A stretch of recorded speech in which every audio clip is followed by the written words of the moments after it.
আমরা ধন্যবাদ দেই সময়ের সাহসীবীর হাসনাত আব্দুল্লাহকে, তার কারণ তার পুরোটাই হলো কলিজা। কথা বলে না কেন? বহু সমন্বয়ক আছে, হাসনাত আব্দুল্লাহর মতো সাহসী লোক আমরা দেখি নাই। তিনি হলেন সময়ের সাহসী বীর ক্যাপ্টেন হাসনাত আব্দুল্লাহ। স্বৈরাচার হাসিনা পালিয়ে যাওয়ার পরে বাংলাদেশে বহু ষড়যন্ত্র হয়েছে। আওয়ামী লীগরা মাঠে নেমেছে শ্রমিক লীগ সেজে, হিজড়ে লীগ সাজে, হিন্দু লীগ সাজে, রিক্সা লীগ সাজে। এ কথা কন না গা। কিন্তু যত বেশি আন্দোলন হয়েছে প্রত্যেকটা আন্দোলনের ক্যাপ্টেন সেজে মোকাবেলা করেছে হাসনাত আব্দুল্লাহ। আল্লাহু আকবার বলেন। আমরা হাসনাত আব্দুল্লাহর জন্য দোয়া করি, আল্লাহ তাআলা তাকে হেফাজত করুন, তার নেক হায়াত দারাজ করে দিন। আমরা গত একদিন আগে দেখেছিলাম মাত্র 30 জন নিয়ে ডক্টর মোহাম্মদ ইউনূসের যমুনার বাসার সামনে রাত 11টার দিকে মাত্র 30 জন লোক নিয়ে গিয়ে রাস্তায় বসে গেল। মাত্র 24 ঘন্টার ভেতরে 1 লক্ষ লোক নিয়ে শাহবাগে জড়ো হলো। তামাম বাংলাদেশের কোটি জনতা রাজপথে নেমে হাসনাত আব্দুল্লাহকে সমর্থন দিয়ে প্রমাণ করলো জুলাই মরে যায়নি, জুলাই বেঁচে আছে। জালেমের জুলুমের বিরুদ্ধে যখনই ডাক দেওয়া হবে বাংলাদেশের কোটি জনতা আওয়ামী লীগকে লাল কার্ড দেখানোর জন্য রাজপথে নামবে। মুফতি কাজী ইব্রাহিম 80 বছর প্রায় তার বয়স, এই লোকটাও হাতে পতাকা নিয়ে রাজপথে নেমেছে। সুবহানাল্লাহ বলবেন না? রফিকুল ইসলাম মাদানী, আমাদের প্রিয় ভাই ডক্টর আবুল কালাম আজাদ বাসার, বড় বড় আলেম রাজপথে নেমেছে। এই যে আমাদের মঞ্চে যে আলেমগুলো বসে আছেন অধিকাংশই রাজপথে নেমেছে। তারাও প্রমাণ করেছে জুলাইয়ের বিরুদ্ধে আলেমরা নয়, বরং ইসলামপন্থীদের কারণেই জুলাইয়ের বিপ্লব হয়েছে আর আওয়ামী লীগ নিষিদ্ধ হলো। কিন্তু আমাদের মনে কষ্ট কি জানেন? বিপ্লব হয়ে যাওয়ার পরে কিছু সেকুলার তেলতেলা গোয়েন্দার এরা আলেমদের বিরুদ্ধে কথা বলে আলেমেরা জুলাই বিপ্লবী ছিল না। আমরা এই সমস্ত মুনাফিক বাটবারদের বলতে চাই, আলেমরা রাজপথে নেমেছিল দেখেই জুলাই সফল হয়েছে।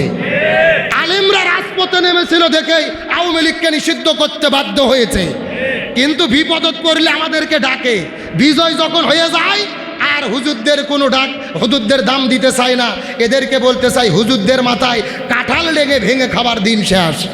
কথা কন না গা। আর আমাদের পাতানো ফাঁদে পা দেব না। এখন বাংলাদেশের আলেম সমাজকে ঐক্যবদ্ধ হতে হবে।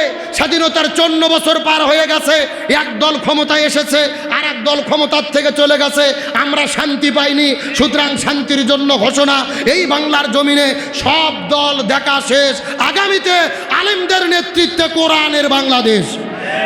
এই কোরআনের বাংলাদেশ দেখতে কারা কারা রাজি? দুটি হাত আল্লাহকে তুলে দেখান। আলিম উলামা যেখানে আমরা আছি সেখানে, আব্দুল সালাম ভাই যেখানে আমরা আছি সেখানে, বিপ্লব বিপ্লব ইসলামী বিপ্লব, বাংলার ভবিষ্যৎ ইসলামী বিপ্লব, ইসলামী বিপ্লব বাংলার ভবিষ্যৎ। ভারতের দালালেরা হুঁশিয়ার সাবধান, হুঁশিয়ার সাবধান, ভারতের দালালেরা। নারে তাকবীর। আল্লাহ কবুল করুক, বলেন আমিন। তাহলে বলেন আলেমেরা জুলাই বিপ্লবে আছে না নাই? কিন্তু বাংলাদেশ সরকারের একজন উপদেষ্টা মাহফুজ আলম, চেনেন না আপনারা? মানে মাথা মোটা মাহফুজ আলম সুযোগ পেলেই শুধু ইসলাম বিদ্বেষীদের বিরুদ্ধে লেখালেখি করে আর বক্তব্য দেয়।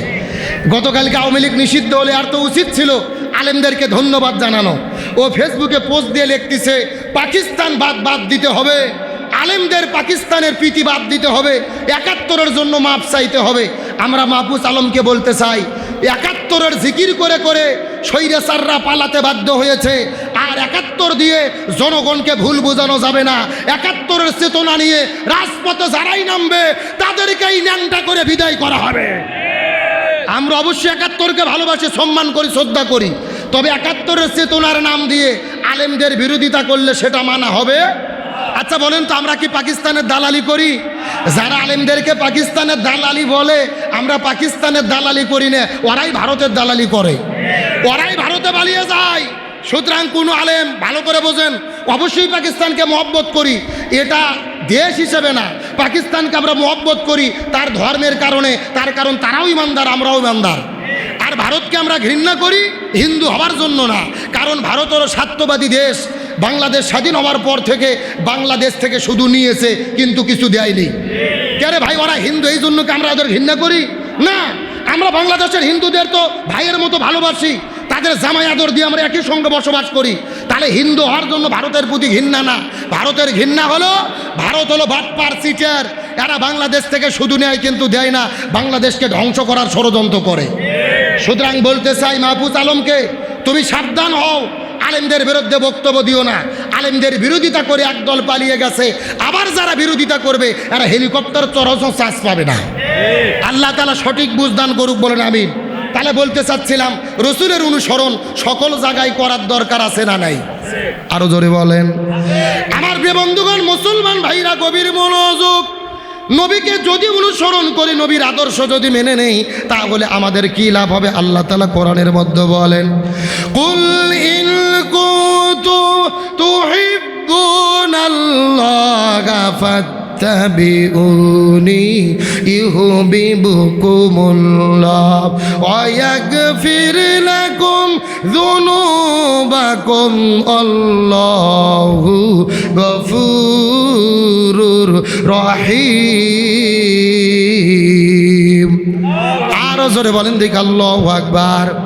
আল্লাহ রাব্বুল আলামিন বলেন, কুল, হে রাসূল আপনি বলে দেন, ইন কুনতুম তুহিব্বুনাল্লাহা, যদি তোমরা আল্লাহর ভালোবাসা পেতে চাও, আল্লাহর সান্নিধ্য লাভ করতে চাও, চিৎকার করে বলেন তো আমরা আল্লাহর ভালোবাসা চাই কি চাই না?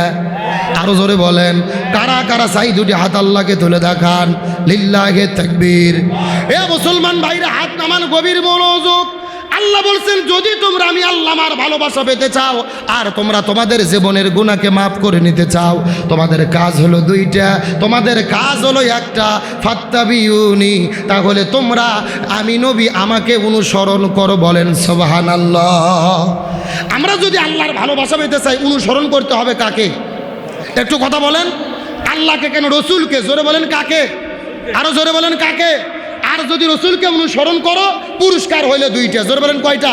এক নম্বর, ইয়াগফির লাকুম যুনুবাকুম, আমি আল্লাহ তোমাদের জীবনের গুনাহ মাফ করে দেব। আর আমি আল্লাহ তোমাদের জান্নাতের মেহমান বানাইয়া দেব। আমি আল্লাহ তোমাদের ভালোবাসবো। চিৎকার করে বলেন আল্লাহু আকবার। এখন নবীকে অনুসরণ করবেন কাকে? জাস্ট এই মেসেজটা কেমনে অনুসরণ করবেন দেওয়ার পরে আপনাদের মধ্য থেকে দোয়া নেব। আপনাদের কি কষ্ট হচ্ছে? আলোচনা কি চলবে? তাহলে অনুসরণ করব কাকে? রসুলকে। জোরে বলেন কাকে? আমার প্রিয় বন্ধুগণ, মুসলমান ভাইরা গভীর মনোযোগ। আমার নবীজি মক্কা থেকে মদিনায় হিজরত করে যাওয়ার পরে, ওই মদিনায় যাওয়ার পরে আমার নবীজি মদিনায় যাওয়ার পরে একটা রাষ্ট্র গঠন করলেন। ওই মদিনা নামক রাষ্ট্র গঠন করার পরে আমার নবীজি মদিনা নামক রাষ্ট্রের হলো রাষ্ট্রপতি। আমার নবী ছিল রাষ্ট্রপতি। জোরে বলেন, আমার নবী কি ছিল? কে রে? নবী রাষ্ট্রপতি ছিল বলতে লজ্জা লাগে? জোরে, আমার নবী ছিল রাষ্ট্রপতি। জোরে বলেন, আমার নবী কি ছিল? আরো জোরে। এখন আমি আপনাদের জিজ্ঞাসা করি, বলেন তো দেখি, আমার নবী যদি রাষ্ট্রপতি হয়ে থাকে, মুসলমান হিসেবে, ইমানদার হিসেবে আমাদেরকেও রাষ্ট্রপতি হওয়ার দরকার আছে না নাই? এই যে এটা বললেই বিপদ। এটা বললে কি? আমরা যদি হুজুরেরা মসজিদের মধ্যে নামাজ পড়াই, বিয়ের বাড়িতে বিয়ে পড়ানোর জন্য যাই, মানুষ মরে গেলে জানাজার নামাজের ইমামতিত্ব করি, সবাই বলে সুবহানাল্লাহ, খুবই ভালো আছে। আমরা যদি নামাজের ইমামতিত্ব করি, আমাদের কোনো বিপদ নাই। আমরা যদি এই জানাজার ইমামতিত্ব করি, আমাদের কোনো বিপদ নাই।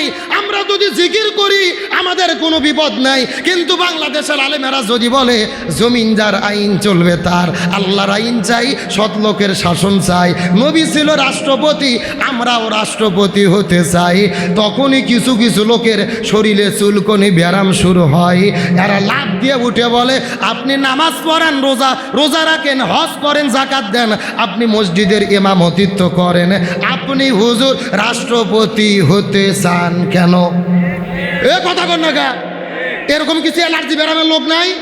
হুজুর যখন নামাজ পড়াই হুজুর ভালো, হুজুর বিয়ে পড়াই হুজুর ভালো, হুজুর আর বাবক দোয়া করে জান্নাত ঢুকে দেয় হুজুর ভালো, হুজুর বলতেছে সামনে একটু নির্বাচন করতে চাই, চেয়ারম্যানের দাঁড়াবো, এমপির দাঁড়াতে চাই, তখনই কিছু কিছু লোক বলে হুজুরের নফস খারাপ রে। কথা কর না গা। বলছে এটা হুজুরের কাম। কে রে? হুজুর শুধু মসজিদে কাম করবে না। আমার নবীজি 10 বছর কোরআন দিয়ে চালাইছে। এই দেশটা সুদ ঘুষ দুর্নীতি যদি বন্ধ করতে চাই, চোর ডাকাত বাটপার, ওই চাঁদাবাজ, সিএনজি স্ট্যান্ড, টেম্পু, বাস দখলকারীদের দ্বারা এই সমাজের পরিবর্তন হবে না। আলেমদেরকে এই বাংলাদেশের পরিচালনার দায়িত্ব দিতে হবে। হুজুরদেরকে মসজিদ দিতে চান, হুজুরদের মাদ্রাসা দিতে চান, কিন্তু হুজুরদের ক্ষমতার সিয়াত দিতে চায় না। তার মানে ওরা চিন্তা করে হুজুরা যদি ক্ষমতার চেয়ারও যায় ওদের ভাত বন্ধ হয়ে যাবে। কথা কর না করে, চোর ডাকাত বাটপাড়ের খাওয়া থাকবে, তাহলে নবীকে কেমনে অনুসরণ করবেন? নবী রাষ্ট্রপতি, আমাদেরকেও রাষ্ট্রপতি হওয়ার চেষ্টা